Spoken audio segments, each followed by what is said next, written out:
Bendiciones, mis hermanos, hermanas. Dios les bendiga, amigos y amigas, que a través de este medio el Señor nos permite tomarnos un tiempo cada día para poder meditar en su palabra. Estamos estudiando ya hace algún tiempo el Evangelio según San Marcos. Un evangelio que una de las cosas que mencionábamos, por ejemplo, que fue uno de los primeros que se escribió. La fecha de escritura más o menos fue en el año 35, entre el año 35 y el año 65 después de Cristo. Recordemos que el Imperio Romano estaba bajo, el Imperio Romano, sí, bien digo, estaba bajo el gobierno de Tiberio César. Por lo tanto, al tener un idioma común y excelentes sistemas de transporte, de comunicación, el Imperio Romano estaba listo para que el mensaje de Jesús se expandiera con rapidez por todas partes.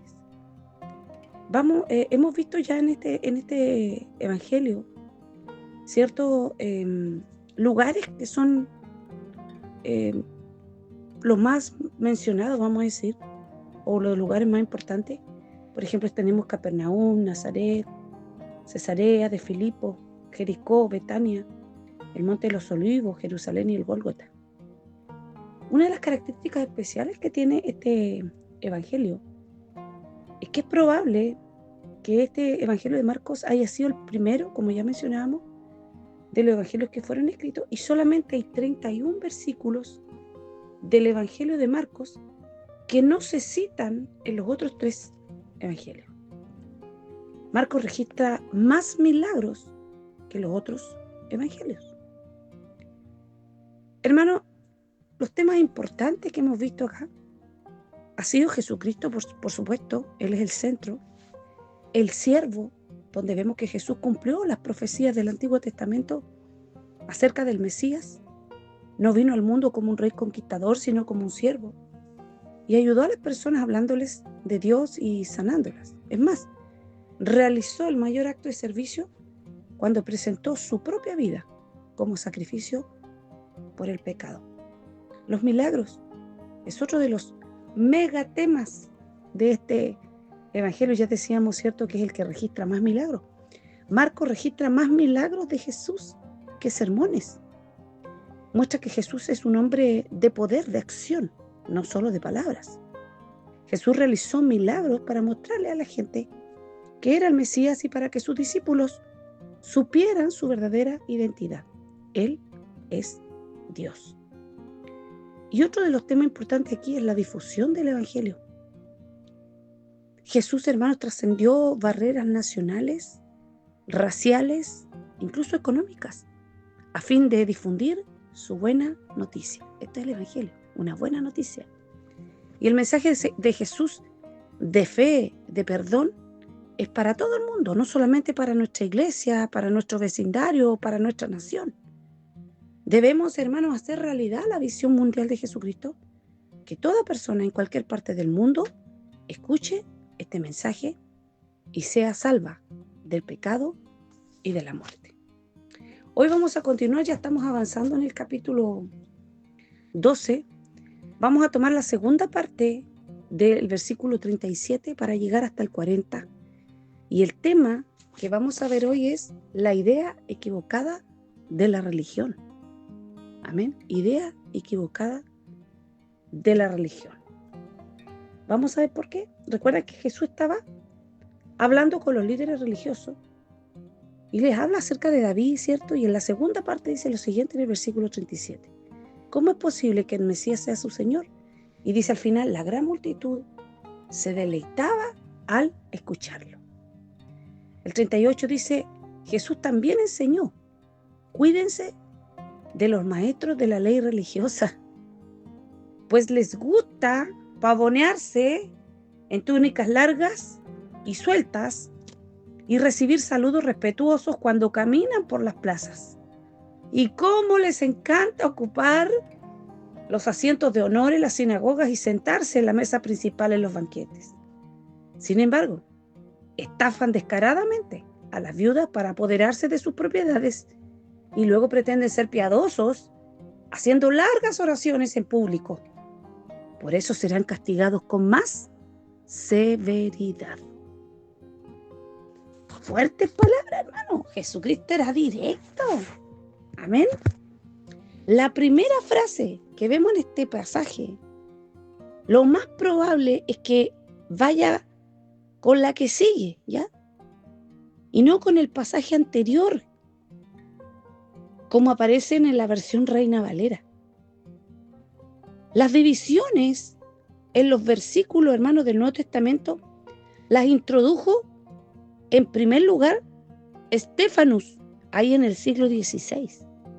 Y se dice que las puso mientras iba cabalgando desde su casa a la imprenta. No son siempre las divisiones más convenientes, ni mucho menos. Y este parece ser uno de los cambios que se hacen necesarios hacer. Es mucho más probable que la masa de la gente le escuchara con deleite una denuncia de los escribas que un argumento teológico.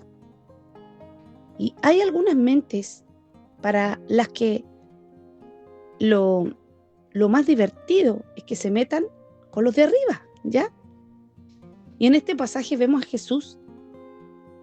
Jesús hace una serie de acusaciones contra los escribas. Les gustaba andar por ahí con ropa solemne, ¿cierto? Un ropaje largo que se mecía al andar. Les gustaba eso a ellos. Y esto para ellos era una señal de dignidad. Era la clase de atuendo en que uno no podía ni correr ni trabajar, ¿cierto? Era la señal del ocioso honorable, vamos a decirlo así. Y puede ser que la frase tenga otro significado, obedeciendo, por ejemplo, lo que dice Números, en el capítulo 15, versículo 38.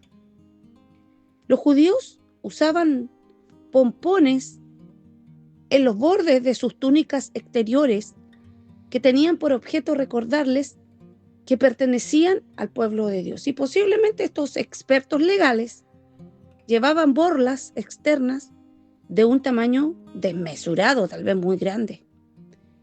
En todo caso, como haya sido, les gustaba llamar la atención.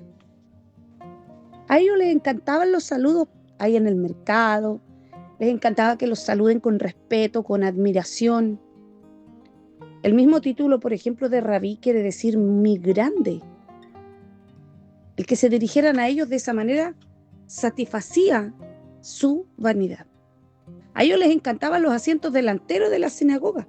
En las sinagogas delante del arca donde se guardaban, ¿cierto?, los volúmenes sagrados, había un banco mirando a la congregación en el que se sentaban personas especiales, distinguidas, y tenían la ventaja de que ninguno de los que se sentarían allí pasarían inadvertidos, sino que estaba bien a la vista de la admirada congregación. Entonces les encantaban los lugares más honorables en las fiestas. Los asientos en los banquetes se fijaban rigurosamente y el primer lugar estaba a mano derecha del anfitrión. El segundo lugar estaba a la izquierda y así alternativamente a derecha y izquierda alrededor, ¿cierto?, de la mesa. Entonces era muy fácil decir el honor en que se tenía al hombre por el lugar en que ocupaba en la mesa. Dice, y es lo que le dice Jesús directamente, que ellos devoraban las casas de la viuda. Y esa era una acusación imponente. Porque incluso Josefo, que era fariseo, este historiador dice que algunos tiempos de intriga en la historia judía, que los fariseos se valoraban altamente por su habilidad extraordinaria en lo referente a la ley de sus antepasados y hacían creer a la gente que ellos, los fariseos, eran especialmente apreciados por Dios y que engatusaban, ¿cierto?, a ciertas mujeres en sus maquinaciones y conjuras. Entonces la idea que hay detrás de esto parece ser que un maestro de la ley no podía recibir ninguna paga por su enseñanza. Entonces se suponía que tenía una profesión secular en la que se ganaba la vida.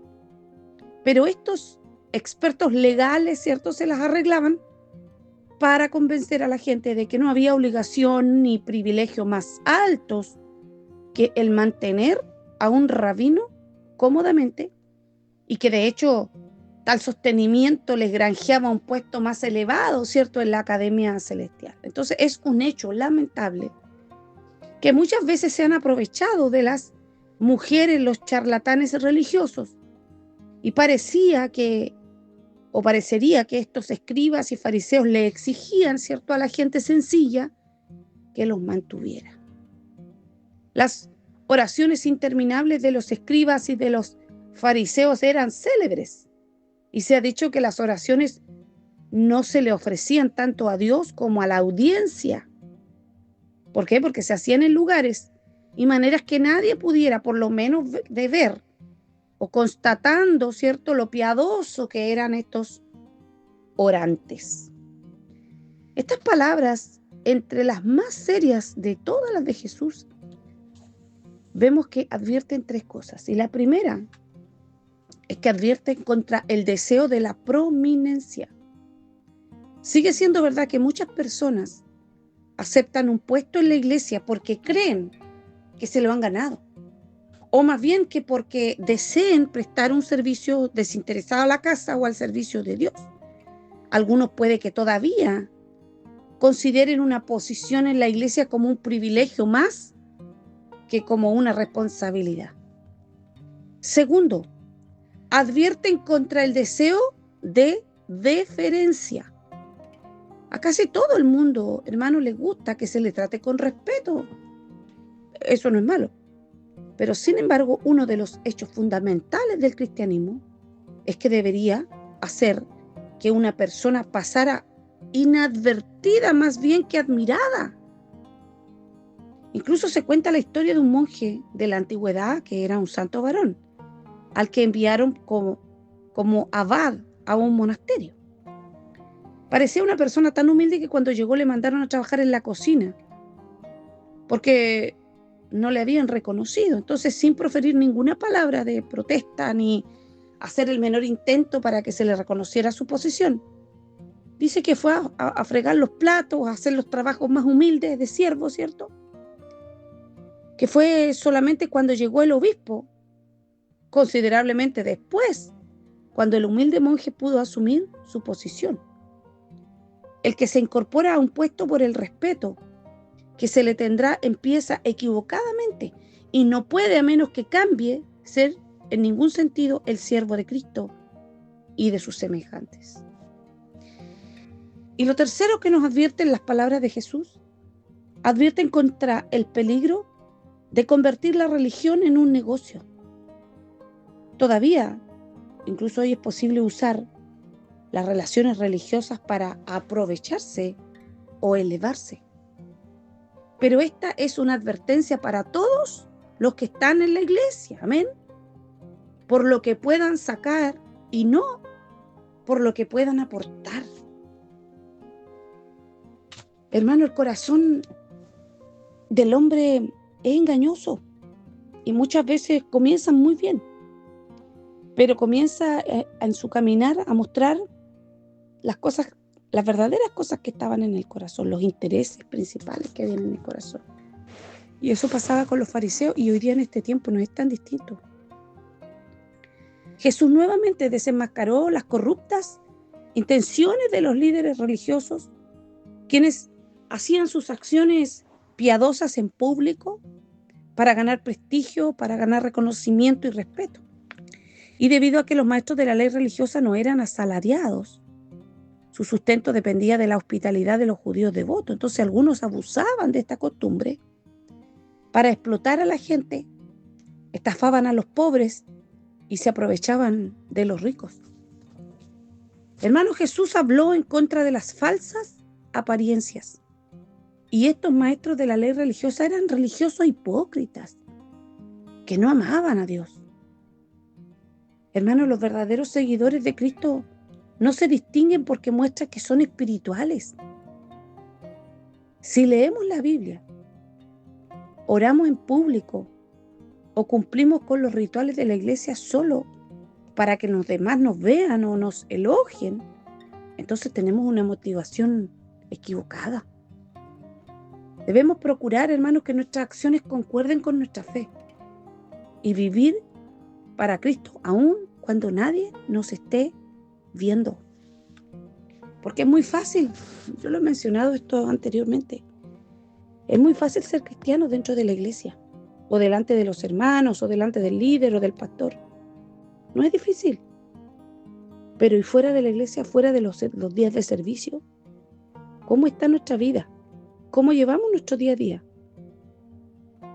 ¿Nuestros labios hablan como hablamos en la iglesia? ¿Hablamos en bendición?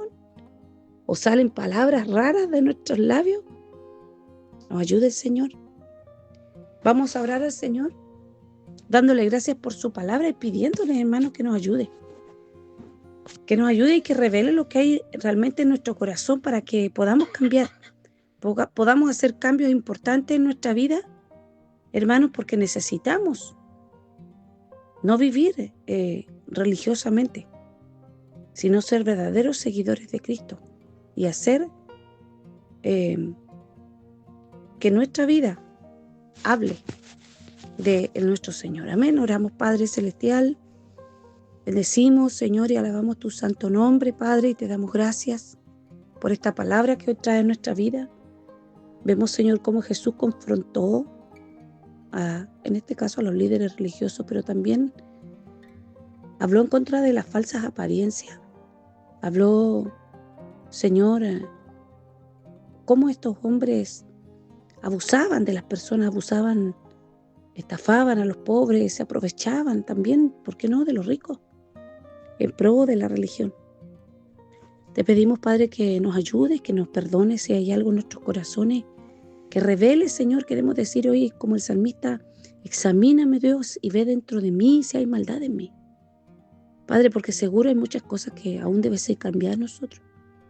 Queremos, Señor, aprender cada día a tener una vida cristiana y ser seguidores de Cristo y honrar tu nombre, Señor, donde quiera que vayamos, no solo en la iglesia, sino en nuestros trabajos, en nuestros hogares, en donde quiera que vayamos, Señor, seamos luz en medio de las tinieblas. Este mundo ya está demasiado contaminado, Señor, para que además nosotros pequemos, Señor amado, usando, Señor, la religión para hacer malas obras. Oramos en el nombre de Jesús, que nos ayude, Señor, a corregirnos y hallar en nuestra vida, Señor, que deben ser corregidas.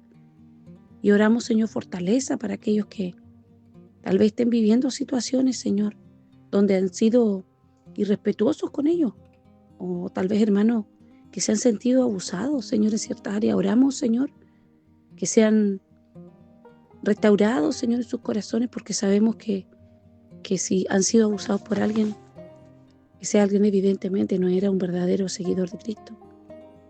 Creemos, Señor, por tu palabra, que tú eres el que transforma. Tu palabra es poderosa, Señor, para orar en nuestros corazones.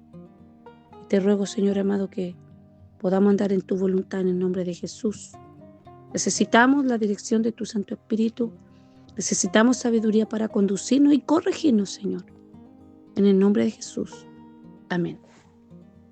Hermanos, hasta aquí vamos a llegar el día de hoy. Como siempre, te animo a compartir el mensaje junto a tu familia, junto a tus amigos, y medita este día en esta palabra. Dale una vuelta más, vuelve a escuchar el mensaje, vuelve a leer la palabra y seguro el Espíritu Santo hará algo en tu corazón. Amén. Bendiciones.